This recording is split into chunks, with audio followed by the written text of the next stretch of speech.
செங்கல்பட்டு பாதுகாப்பு இல்லத்தில் தப்பி ஓடிய 7 பேர் நீதிமன்றத்தில் ஆஜர்படுத்தப்பட்டிருக்கிறார்கள். கூடுதல் விவரங்களை எமது செய்தியாளர் நவீன் வழங்கிட கேட்கலாம். நவீன், முழு விவரங்கள் என்ன பதிவு பண்ணுங்க. வணக்கம். கடந்த ஞாயிற்றுக்கிழமை அன்று செங்கல்பட்டு அருகே இருக்கக்கூடிய ஆத்தூர் பகுதியில ஆசிரியர் பாதுகாப்பு இடத்திலிருந்து ஆசிரியர்கள், காவலர்கள் உள்ளிட்டோரை தாக்கி ஒரு 12 சிறார்கள் தப்பி சென்றிருந்தார்கள். அவர்களை பிடிக்க 5 தனிப்படைகள் அமைக்கப்பட்டு தொடர்ந்து தேடுதல் வேட்டை என்பது நடைபெற்று வந்தது. இந்த நிலையில நேற்று கோவையில் 6 பேரும், நாமக்கலில் ஒருவரும் என 7 பேர் கைது செய்யப்பட்டார்கள்.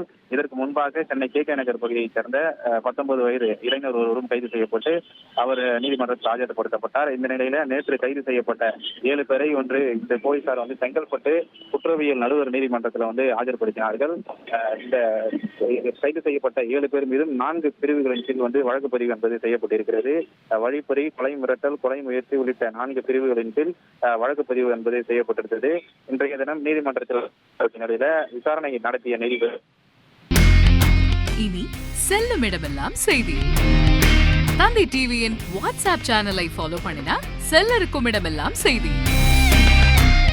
இதோ QR கோட் இப்பவே ஸ்கேன் பண்ணுங்க, ஃபாலோ பண்ணுங்க.